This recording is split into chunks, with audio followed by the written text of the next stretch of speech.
Bonjour YouTube, et bienvenue dans la série Apprenez l'anglais concret. Alors, dans l'épisode précédent, je vous ai partagé une vidéo que je vous invite à aller voir, une vidéo qui est en anglais, hein. C'est pour ça que c'est bien dans la catégorie Apprenez l'anglais concret. À ma connaissance, il n'y a pas de traduction. Vous pouvez demander à Google de faire la traduction automatique. Donc c'est pour ça que je vous avais fait une longue explication de qu'est-ce que raconte cette vidéo, d'accord? Mais a priori, si vous regardez la vidéo, vous devriez comprendre une fois que vous avez vu, que vous avez entendu mes explications. Voilà. Et si vous avez des questions, bah, vous mettez dans les commentaires. Aujourd'hui, je vous propose un système qui est une solution qui est proposée par un politologue américain qui s'appelle Terry Borisius. Je vous mettrai le lien vers ce schéma, parce que ce schéma, je trouve que il est beaucoup plus clair. Ce schéma, il a été traduit par d'autres personnes, mais a été modifié, etc. Donc quand je vous dis une solution, c'est pas la solution gravée dans le marbre, mais moi je trouve que cette version-là est extrêmement simple et compréhensible par tout le monde. Et après, c'est à expérimenter. Et pour vous dire, le livre qui m'a fait connaître ce système-là, c'est un livre qui a été écrit par un Belge, je vous mettrai un lien dans la description, c'est un lien affilié, je le dis tout de suite. C'est un Belge qui n'est pas francophone, mais qui parle un peu français, que j'avais avec lequel j'avais discuté pour pouvoir communiquer avec l'auteur de ce système, donc pour avoir le contact de Terry Boissieu. J'avais discuté avec Terry Boissieu parce que j'avais travaillé sur la traduction de son article, mais en fait un collectif de Québécois ont fait une traduction collective avant que je finisse la mienne, et donc du coup, je vous recommande d'aller regarder la leur, mais surtout en fait au-delà de l'article, parce que l'article était assez chiant en fait, pour être clair. Le schéma est suffisamment explicite et explique très très bien comment le système fonctionne. Et si ça n'est pas clair, bah, posez des questions et discutons-en et discutez-en en fait, hein, parce que c'est pas, je ne détiens pas la vérité, je partage cette vérité parce qu'on vit des moments assez chaotiques, donc c'est peut-être l'occasion de réfléchir à un changement de système plutôt que de continuer à se tirer dans les pattes sur les affaires personnelles, parce que en fait, le propos général, c'est que la situation et le chaos dans lequel nous sommes, indépendamment, et je sais que ça va fâcher des gens, mais ça n'est pas la faute des personnes en fait, c'est la faute au système. Et quand je dis c'est la faute au système, c'est pas une phrase en l'air, c'est la faute à la conception de notre système politique, qui n'est pas un système démocratique, qui est un système qui favorise une certaine aristocratie, et donc, en fait, les gens qui sont attirés par les postes que fournit ce système, sont forcément les gens qui sont les moins moraux, et même s'ils étaient moraux, de toute façon, le système lapsus, les incite à ne pas avoir des comportements qui soient positifs, puisqu'ils sont présentés comme étant des maîtres, alors qu'en fait, un système politique qui est efficace, les gens qui participent à sa création doivent être des serviteurs du système, et non pas les maîtres du système. Voilà pourquoi, par conception du système, le système est mauvais. Voilà. Et bon, c'est pour ça que je vous invite à lire le livre de David Von Reybrouck, dont j'ai mis le lien dans la description, qui explique l'origine de la démocratie jusqu'à aujourd'hui, avec plein de différents systèmes qu'on n'étudie pas à l'école malheureusement, puisque surtout en France, on est très focalisé sur le système français, qui est loin d'être le meilleur, qui est loin d'être le pire non plus, mais qui est loin d'être le meilleur, et surtout qui n'est pas un système démocratique. Voilà. Donc, c'est parti pour l'analyse de ce système. Alors, ce système, d'abord, il faut comprendre comment ça fonctionne. On a un corps ici, on en a un deuxième, on en a un troisième, quatrième, un cinquième et un sixième. Donc il y a 6 corps. Donc encore une fois, comme j'ai dit, c'est pas gravé dans le marbre, il peut y avoir des évolutions, etc. Mais c'est le système minimal qui a été proposé par l'auteur, et je vous propose déjà d'abord de comprendre ce système qui a été proposé par l'auteur, éventuellement de poser des questions si vous en avez, et je pense que vous en aurez, et éventuellement de proposer des améliorations si vous pensez qu'il y a des améliorations. Mais le principe qu'il faut comprendre, c'est un peu comme, d'une certaine manière, d'ailleurs, je pense que le, l'auteur, j'avais oublié de lui poser cette question parce qu'au moment où je me suis intéressé à ce livre, c'était en 2014, donc c'est il y a 10 ans, j'étais pas trop au courant encore de vraiment Bitcoin et du concept de chaîne décentralisée. Mais je pense que maintenant, avec le recul, qu'on pourrait tout à fait imaginer ce système muni d'une blockchain pour justement assurer l'infalsiabilité de ces choses-là. Alors, justement, c'est là qu'on rentre dans le anglais concret. agenda en anglais, ce n'est pas l'agenda, c'est pas le calepin où on va noter les choses. L'agenda, c'est en fait l'ordre du jour, c'est ce dont on va parler aujourd'hui, d'accord? Donc the agenda council, ce serait le conseil de l'ordre du jour, ce serait le groupe, le corps, l'organisme qui va discuter de quels sont les sujets qui vont être susceptibles d'être proposés à un moment donné comme loi. D'accord? Parce que là, on est en train au moment où je fais cette vidéo, c'est les élections législatives. Les élections législatives, c'est les élections de ceux qui vont faire les lois, faire et voter les lois. L'avantage de ce système, comparativement à notre système, c'est qu'on a une cassure. Ce ne sont pas les mêmes personnes qui choisissent les thématiques, ce ne sont pas les mêmes personnes qui proposent les lois, et ce ne sont pas les mêmes personnes qui votent les lois. Et c'est ce qu'on va voir. Et c'est ce qui permet, par conception du système, de supprimer les conflits d'intérêts qu'il pourrait y avoir, de supprimer les connivences qu'il pourrait y avoir, et de rendre quasiment impossible la corruption.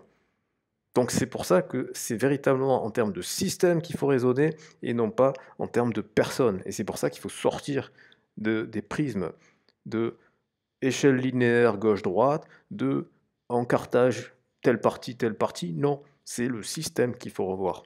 D'accord? Donc le premier corps, le premier groupe, le premier organisme, il va décider de quels vont être les sujets dont on va parler, les sujets dont on va légiférer.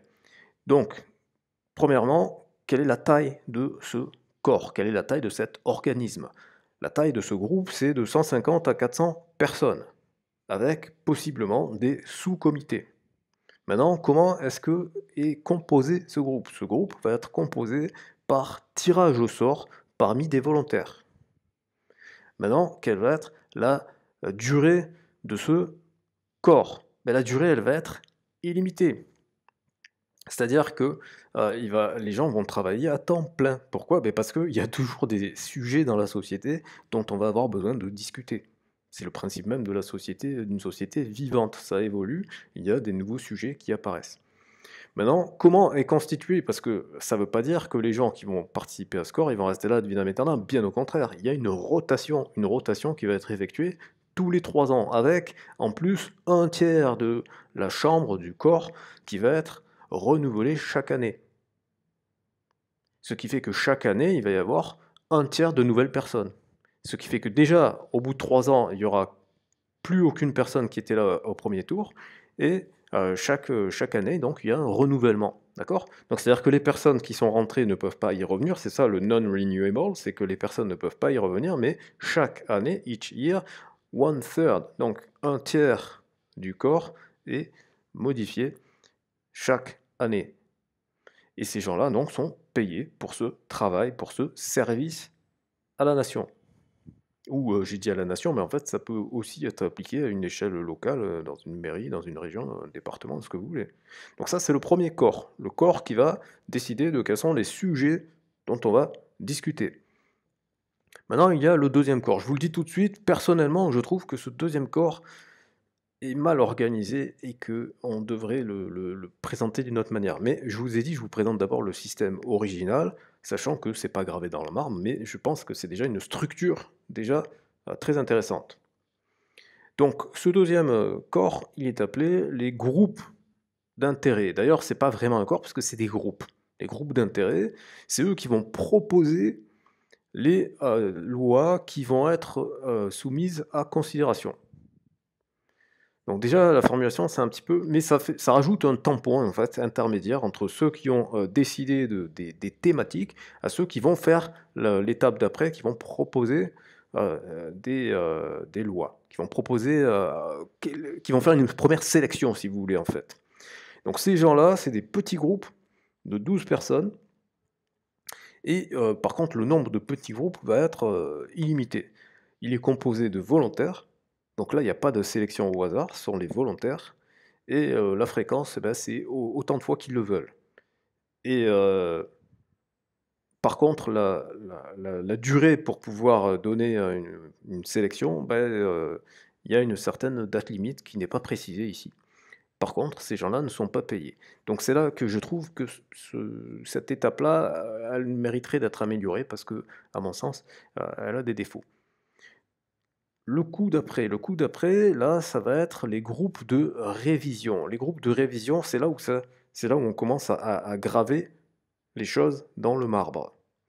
Là, ces groupes-là, ils vont être constitués de gens qui vont écrire littéralement des lois qui vont proposer, des lois qui vont proposer à la votation, comme ça se passe actuellement à l'Assemblée nationale. Les gens ils proposent des lois et après l'Assemblée vote. D'accord? Donc eux, ce groupe-là, c'est les groupes qui vont faire des propositions de loi, les propositions cette fois concrètes, écrites à la manière des législateurs. C'est pour ça qu'ils vont être accompagnés des experts.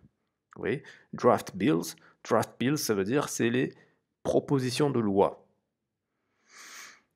Ensuite, c'est pas ensuite, c'est toujours dans ce groupe-là. Quelle est la taille de ce groupe? La taille de ce groupe, c'est 150 individus. On pourrait penser à plus. Hein, si on se réfère à l'Assemblée nationale, c'est 570 députés. Donc on pourrait. Mais voilà, après, ça, c'est pas obligatoire. Mais en tout cas, lui, la base qu'il a proposée dans son système, c'est 150 individus. Ok, divisé en différents groupes. Hein, vous voyez les tailles des sous-groupes. Et chaque sous-groupe est responsable d'un domaine bien particulier. Et surtout, ce qui est intéressant, c'est que ce ne sont pas les membres du groupe qui choisissent le domaine. Ce ne sont pas les gens du groupe qui choisissent le domaine. Donc il ne peut pas y avoir de conflit d'intérêts par système, par conception, puisque ce ne sont pas eux qui choisissent les domaines. C'est très important de comprendre ça. Ils sont affectés à un domaine, de la manière qu'un fonctionnaire de l'État est affecté à un poste. C'est pas lui qui choisit le poste. La composition donc des membres de ces panels, c'est parmi tous les citoyens et c'est par tirage au sort. Et donc on revient à ce que je vous disais au début de la vidéo, à savoir que c'est un service, c'est un devoir civique. Donc il y a un renversement de la perspective. Là, dans le système actuel, on vous dit c'est votre devoir civique d'aller voter. Mais en fait, c'est pas ça la démocratie. La démocratie, c'est d'avoir le pouvoir au peuple, donc le pouvoir de faire la loi, pas le pouvoir de choisir quelqu'un, le pouvoir de faire la loi, de choisir la loi. D'accord? Et donc là, c'est le devoir de faire la loi. Ok? Avec une participation qui n'est pas obligatoire. Donc, vous pouvez, si vous voulez, si vous êtes tiré au sort, ne pas faire ce devoir-là. Mais vous allez voir qu'après, il y a d'autres corps où là, si vous êtes tiré au sort, c'est obligatoire. Donc là, c'est tirage au sort parmi tous les citoyens, et après, la personne, elle accepte ou elle n'accepte pas la mission. Le principe, c'est que c'est toujours tout le temps, hein, parce qu'on a tout le temps besoin de voter des lois. C'est renouvellement tous les 3 ans, de la même manière que l'Agenda Council, hein, donc ceux qui s'occupaient des thématiques, et avec le même principe de tous les tiers tous les ans, il y a un tiers qui est renouvelé, et il y a un salaire, et etc. Donc c'est exactement pareil que l'autre. Maintenant, on passe au quatrième corps. Le quatrième corps, quatrième organisme, c'est celui qui va s'occuper de dire oui ou non, est-ce qu'on vote la loi ou pas? Parce que c'est bien beau d'avoir choisi les sujets, c'est bien beau d'avoir fait un pré-mâchage, une présélection, et c'est bien beau d'avoir présenté une loi donc avec l'aide d'experts. Hein. Je rappelle que c'est pour ça qu'il y a les experts, parce que les citoyens lambda, ils ne savent pas parler le langage du droit, ils savent parler le langage de tous les jours, le langage des gens. C'est là que les experts interviennent. Les experts interviennent pour que ça soit en accord avec la Constitution, avec ceci, avec cela. D'accord? Donc maintenant, on est au jury politique, et ça s'appelle jury parce que de la même manière que actuellement en France, vous pouvez être tiré au sort pour être membre d'un jury dans un tribunal, et là c'est un devoir obligatoire. Là, c'est obligatoire. Mandatory, ça veut dire obligatoire. Participation obligatoire. Donc vous voyez la différence. Mais la différence aussi, c'est que là, ça ne dure pas 100 000 ans. Vous êtes sélectionné pour dire oui ou non, est-ce que vous faites voter la loi ou pas. C'est-à-dire qu'on fait le vrai travail démocratique de décider si oui ou non on vote une loi. Donc c'est là où on fait un vote. Alors que l'élection, on donne sa voix. Et si vous donnez votre voix, vous êtes muet. Si vous donnez votre voix, réfléchissez, si vous donnez votre voix, vous n'avez plus de voix, donc vous ne pouvez plus parler. Alors que là, vous ne donnez pas votre voix. Là, vous dites, est-ce que je suis d'accord ou est-ce que je ne suis pas d'accord avec une loi? C'est un référendum. Et un référendum, ça ne dure pas 3 plombes. Vous avez 1 à 2 jours pour réfléchir à la question, est-ce que vous êtes d'accord? Est-ce que vous n'êtes pas d'accord? C'est une séance plénière avec 400 personnes. Donc c'est ça l'Assemblée nationale. Pendant 1 ou 2 jours, le moment où il y a besoin de voter une loi. Parmi tous les gens de la population, parmi tous les citoyens, il y a un tirage au sort. Et les gens qui sont sélectionnés, ils siègent à l'Assemblée pendant 1 à 2 jours, et ils décident s'ils votent la loi ou s'ils la votent pas. Et ils ont une compensation pour les frais de transport, éventuellement les frais de logement, et puis au bout de 2 jours, terminé, on passe à autre chose. Maintenant, on passe au 5e corps. Le 5e corps, c'est le Conseil des règles. Rules Council, c'est le Conseil des règles, donc c'est-à-dire celui qui va légiférer sur les règles du système. Donc ce système de 6 corps. Il va décider des règles et des procédures du travail législatif. Ce corps est constitué de 50 personnes. Ces 50 personnes, elles sont sélectionnées au hasard, donc toujours tirage au sort, mais parmi les volontaires, avec éventuellement des participants d'autres corps. Pourquoi là ça devient intéressant? Pourquoi ça devient intéressant? C'est intéressant que si vous légiférez sur comment doit être organisé le système, c'est plus intéressant si vous avez déjà participé au système. Parce que si vous êtes tiré au sort et que vous n'avez jamais participé au système, ça va être plus compliqué, sauf si vous avez étudié la question. C'est pour ça que c'est un tirage au sort parmi les volontaires et qu'on accepte précisément les gens qui ont déjà participé au système. Après, pour le reste, vous connaissez la chanson, c'est toujours la même, c'est tout le temps disponible parce qu'il faut tout le temps réfléchir aux règles du système, c'est renouvellement tous les 3 ans, c'est tous les tiers, tous les ans, un tiers du groupe qui est renouvelé, et il y a un salaire. Et enfin, le 6e corps, c'est le conseil de supervision, c'est-à-dire celui qui va contrôler que les règles soient bien appliquées correctement. Il contrôle la bonne mise en... si vous voulez, si on fait une analogie avec un match de foot, vous avez le précédent, c'est celui qui a édicté les règles le règlement du foot, c'est la FIFA, c'est les associations, c'est ceux qui décident de quelles sont les règles du foot, et le Oversight Council, donc le conseil de supervision, c'est l'arbitre qui décide de l'application. Ou non, pardon, mon analogie, excusez-moi. Mon analogie n'était pas bonne. Le Rules Council, ce serait l'arbitre, et le Oversight Council, ce serait le visionnage vidéo, c'est-à-dire les arbitres qui sont à l'extérieur du terrain, qui contrôlent que l'arbitre sur le terrain fait bien son travail. Éventuellement en utilisant la vidéo pour se repasser l'action, pour contrôler si l'arbitre a bien arbitré correctement. Voilà. Ou si vous voulez, si on fait une autre analogie, ce serait la police des polices. Ce serait, bref, une commission qui serait dédiée à la vérification, au contrôle de l'application des règles. Donc, 20 personnes, sélectionnées au hasard parmi des volontaires. Vous connaissez la musique, c'est tout le temps on en a besoin, tout le temps besoin de contrôler. Tous les 3 ans, c'est renouvelé. Chaque année, il y a un tiers qui est renouvelé. Il y a un salaire. Et des gens qui ont participé à ce corps ne peuvent pas y reparticiper. Ça, c'est très important également. C'est très important pour que, et c'était le cas d'ailleurs précédent, c'est-à-dire que ceux qui font les règles, ils peuvent les faire une fois et ils peuvent pas revenir, donc ils peuvent pas créer du copinage ou je ne sais quoi, et ceux qui contrôlent l'application des règles, ils peuvent pas revenir également. Donc, ce schéma, je vous donne le lien, vous pouvez le récupérer, et tout ça, c'est expliqué plus en détail, parce que ce schéma, il est extrait du livre de David von Reybrouck, qui s'appelle Contre les élections, et qui vous explique l'histoire des systèmes démocratiques depuis Athènes jusqu'à aujourd'hui. Il coûte très peu cher, il fait 10 €, et je vous le recommande très très chaudement. Je vous mettrai un lien dans la description.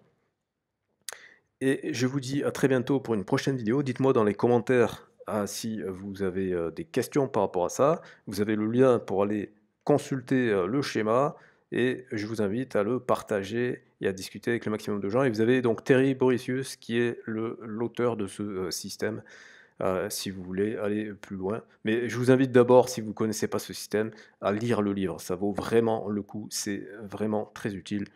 Voilà. Et bien, je vous dis à très bientôt et prenez soin de vous.